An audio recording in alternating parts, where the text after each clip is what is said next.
بسم اللہ الرحمن الرحیم۔ السلام علیکم ورحمۃ اللہ وبرکاتہ۔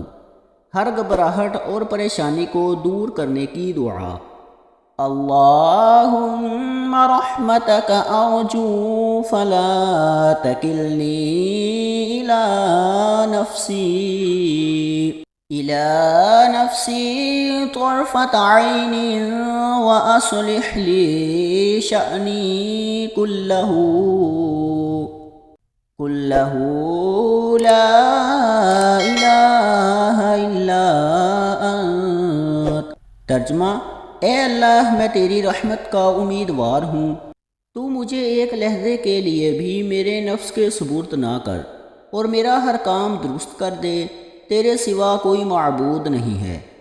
حضرت ابوبکر رضی اللہ تعالی عنہ سے روایت ہے کہ رسول اللہ صلی اللہ علیہ وآلہ وسلم نے فرمایا کہ غمگین یہ دعا پڑھا کریں، اللہ تعالیٰ اس کے غم کو دور کر دیں گے۔ سبحان اللہ۔ اللہ پاک عمل کی توفیق عطا فرمائے۔ اللہ پاک ہمارا حامی و ناصر ہو، آمین۔